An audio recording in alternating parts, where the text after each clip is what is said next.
queridos alunos e alunas da Mediação Tecnológica Rondônia. Queridos alunos, você aí que está me assistindo, é sinal de que você não foi muito bem na primeira prova, na prova da primeira unidade.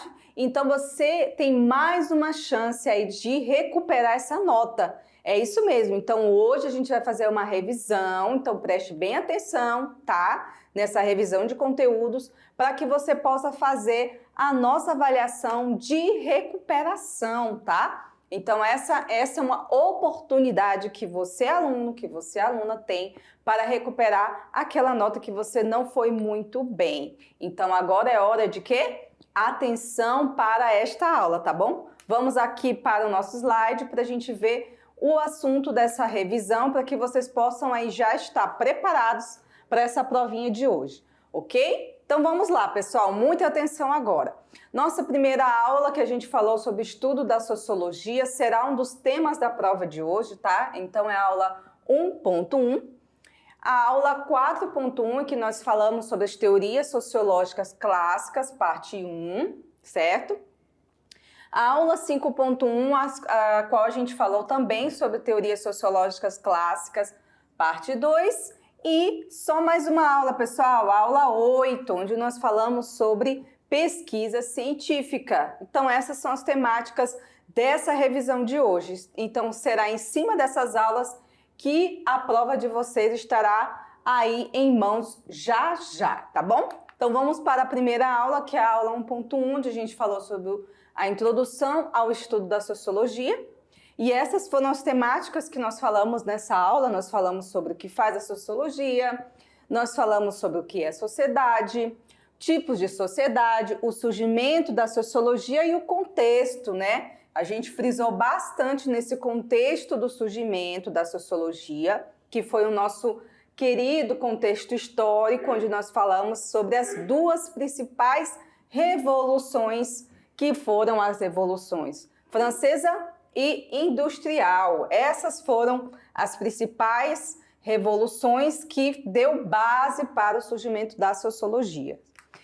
E aí nessa aula a gente falou sobre o que estuda a sociologia. Basicamente, gente, ela busca compreender a realidade, tá? E não só isso. Ela também busca entender os comportamentos e os fenômenos sociais ou coletivos. Se você responder coletivos, também está correto, tá bom?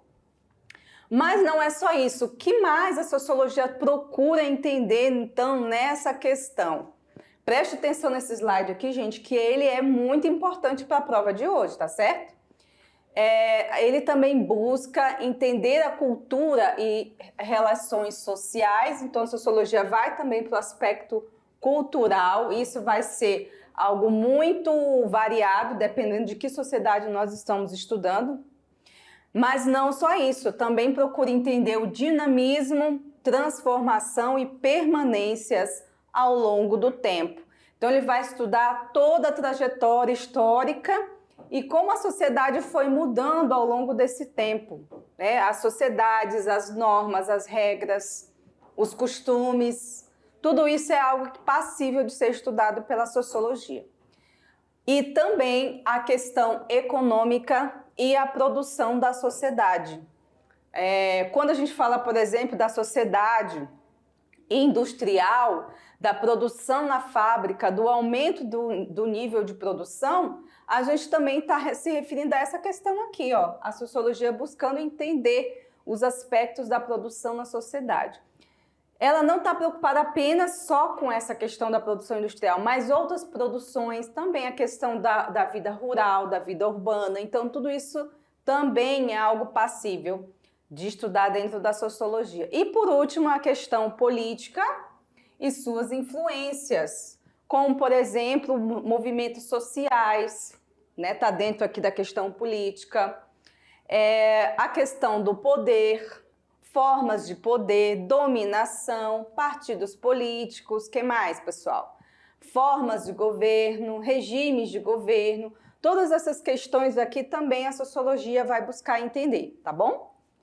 E aí a gente falou sobre o que é sociedade, que também é algo que nós estudamos nessa primeira aula. A sociedade é o quê, gente? É um conjunto de pessoas que vivem em um determinado território, um mesmo território, falam a mesma língua e compartilham a mesma cultura. Então, tá bem fácil para vocês entenderem aí o que é sociedade. Eu tenho certeza que na hora da prova vocês vão se lembrar.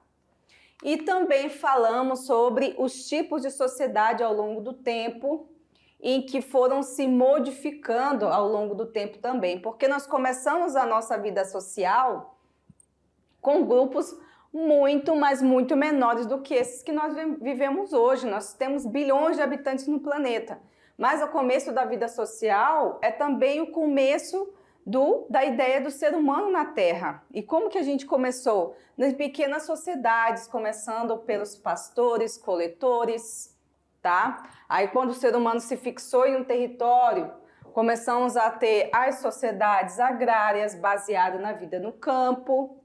E hoje a gente se divide entre agrária e industrial, mas a sociedade industrial hoje permanece como algo muito forte em nossa sociedade atual, né?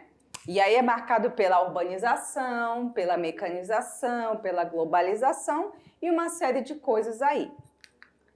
Ainda sobre esse assunto, para a gente fechar essa revisão da aula de hoje, a gente falou sobre o surgimento da sociologia, que buscou entender as transformações que a sociedade vivenciou a partir dessas duas revoluções, né? A revolução industrial, que atingiu o aspecto econômico, mudou a produção, as relações de trabalho, a vida em sociedade, né? A vida dentro de um aspecto urbanizado.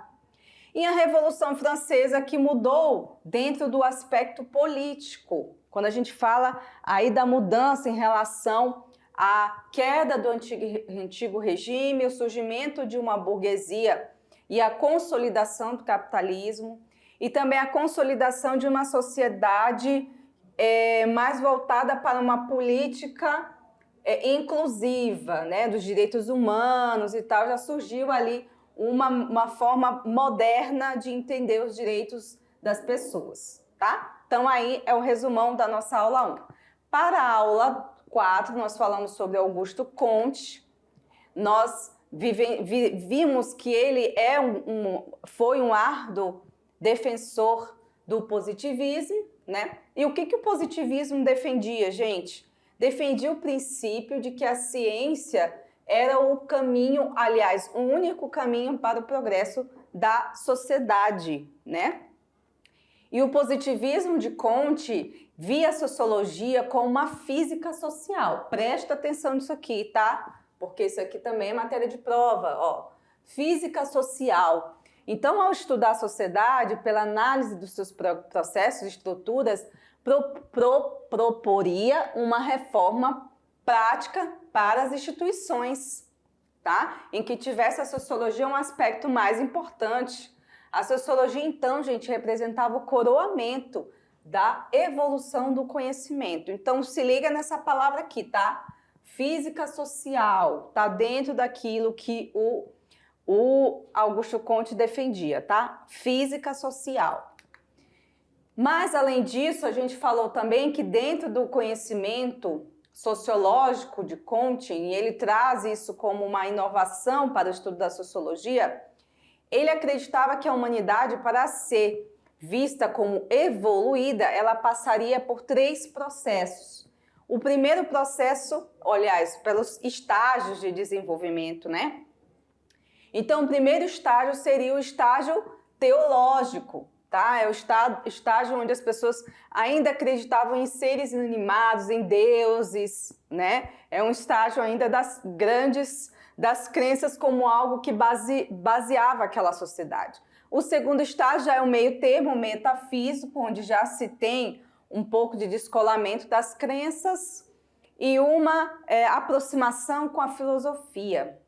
O terceiro estágio, que é o estágio ideal, segundo ele, é o estágio positivo, onde a sociedade estava totalmente descolada das crenças e aproximada à ciência. Então, a ciência seria a principal forma de compreender o mundo e as coisas, ok? Vamos então para a aula 5, gente? A aula 5 a gente falou sobre as teorias sociológicas do Émile Durkheim, né? Quem não lembra aí da aula do Émile Durkheim, hein, pessoal? Vamos relembrar aqui, presta atenção.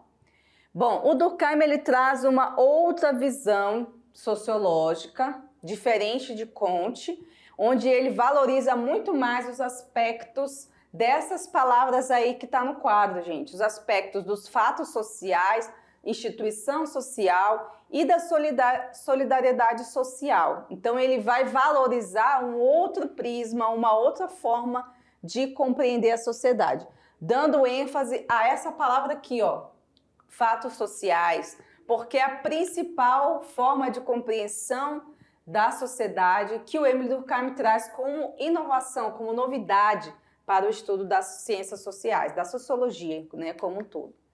Então, ele vê os fatos social dentro de 3 características: generalidade, externalidade e coercibilidade, né?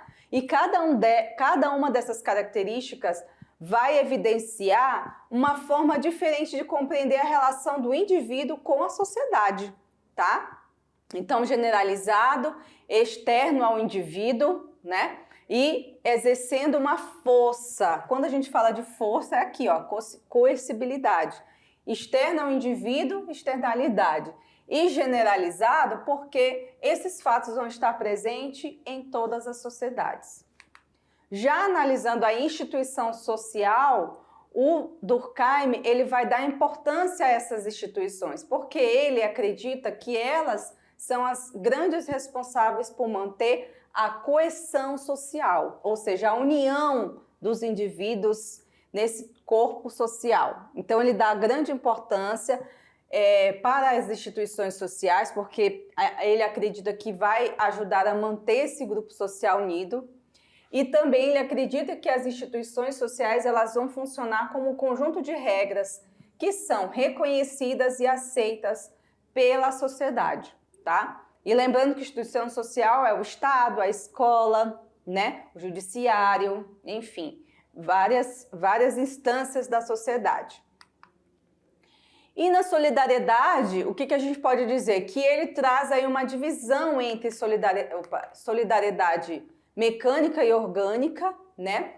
Que ele acredita que essa solidariedade social, ela traz um certo grau de coesão entre os indivíduos, né? Como que a gente faz para estar mais unidos? Então, ele fala da solidariedade mecânica e orgânica na sociedade, fazendo um divisor aqui entre as sociedades simples, tá? E as sociedades modernas. Lembre-se disso, tá? Porque são essas duas diferenças básicas que tem nessa solidariedade. E agora a gente vai fazer um exercíciozinho rápido, porque a gente tem pouco tempo, para ver se vocês estão ligados mesmo nessa aula. Vamos lá. A sociologia nasce sob o signo do positivismo. Isso significa que, letra A, a sociologia assemelha-se à filosofia em sua preocupação pelo sentido último da existência humana e seu lugar no universo. Ou é a B, a sociologia nascente procura compreender o significado do fenômeno humano e não apenas analisá-lo com base em dados observáveis. A sociologia recebe em grande influência do pensamento de Karl Marx e como se observa nas obras de Comte e Durkheim. Ou é a letra D, a sociologia fundamenta-se no modelo das ciências naturais, ou seja, ela pretendia descobrir as leis da sociedade, usando os métodos das ciências naturais e postular uma neutralidade científica. E aí, pessoal, letra A, B, C, D. E aí? Bom, como a gente está falando do positivismo, né?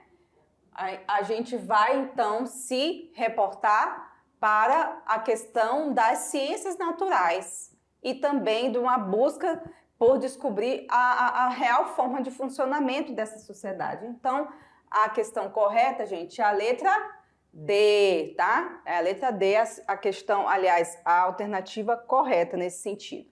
Então tá aí, gente. Vamos para mais uma? Vamos conferir aqui se vocês estão conseguindo realizar? Gente, questão 2. É uma das principais contribuições teóricas de Émile Durkheim para a sociologia. Suas características são a generalidade, a externalidade e a coercibilidade. E aí, esses aí são características de quê, gente? Do estudo sobre a estrutura social, do estudo sobre os fatos sociais, do estudo sobre a luta de classes, do estudo da apropriação social ou do estudo da ação social. E aí, pessoal, A, B, C, D ou E? Vamos à correta, então? Tá fácil, né? É do estudo dos fatos sociais. A gente acabou de falar aqui, ó, sobre as características do fato social, generalidade, externalidade e coercibilidade. Lembrando que isso aqui está falando da teoria de quem? Do Emile Durkheim, isso mesmo, tá bom? Agora a gente vai para a aula 8, que é a última, tá? Que fala sobre a produção, né, científica, sobre a produção do conhecimento. Nessa aula a gente falou sobre a produção do conhecimento na sociedade e sobre as diferentes formas de conhecimento, que vai desde o senso comum, científico, religioso, até o filosófico. A gente falou dessa produção do conhecimento na sociedade, uma vez que nós elencamos que o conhecimento está diretamente ligado ao ser humano, ao homem, e à sua realidade, tá? O conhecimento pretende idealizar o bem-estar do ser humano. Logo, o conhecimento, gente, advém das relações do homem, do ser humano com quem? Com o meio, com eles mesmos, né? O ser humano com os seus semelhantes, tá? Então, o conhecimento é uma categoria muito importante para a gente entender a sociedade. E nessa aula a gente falou dos 4 conhecimentos principais, dando a diferenciação entre cada um deles. A gente começou falando do senso comum, o conhecimento baseado na experiência, né? Baseado de uma forma geral, baseado em não comprovar se é verdade ou não. Então, o senso comum é o conhecimento do povão, é o conhecimento que está aí sendo disseminado da experiência do dia a dia das pessoas. Já o conhecimento científico está relacionado com a criteriosidade, com a sistematização, organização, né, testes. E aí o conhecimento científico vai ter que ser validado para que ele possa ser visto ou considerado científico, tá? O conhecimento religioso, o conhecimento realizado, né, idealizado pelas crenças, aquele conhecimento que a gente vai entender as diferentes formas de religião no mundo, desde as cristãs e as não cristãs, compreendendo que cada religião tem a sua forma diferente de crer, de realizar, né, as suas pretensões. E o último é o conhecimento filosófico, que é aquele conhecimento que é, digamos assim, o pai ou a mãe de todos, né? Que foi o conhecimento racional, onde se separa um pouco da ideia de crença e vai para a racionalidade e para a reflexão sobre o mundo, ok? Então vamos aqui para a nossa última atividade antes da prova. Aqui, ó, gente, preste atenção. É um tipo de conhecimento que busca explicar a origem do universo e as questões humanas, pautado em uma perspectiva racional. Vamos lá. Qual é esse conhecimento, gente? Letra A, conhecimento subjetivo. B, o conhecimento filosófico. C, o conhecimento fatorial. Conhecimento do senso comum. Conhecimento emocional. E aí, pessoal, tá fácil, né? É o conhecimento filosófico, muito bem, é um conhecimento, gente, que baseia-se na perspectiva lógica e racional. É uma perspectiva em que os filósofos, né, eles valorizam a racionalidade, eles valorizam a reflexão, o pensamento, né, e daí nascem todas as outras formas de conhecimento também, fora o senso comum, que já é outra história, tá bom? Bom, galera, tá aqui as referências da nossa aula de hoje, da nossa revisão, e agora é o momento mais esperado, né? O momento da avaliação. E agora, por favor, concentração, atenção, porque é um momento muito importante. Fiquem calmos, fiquem tranquilos, relaxem no melhor sentido da palavra, não relaxar demais. Relaxem e façam essa prova com cuidado e com carinho, que vocês com certeza irão ter um bom aproveitamento, tá bom? Então, até mais, bons estudos e boa prova!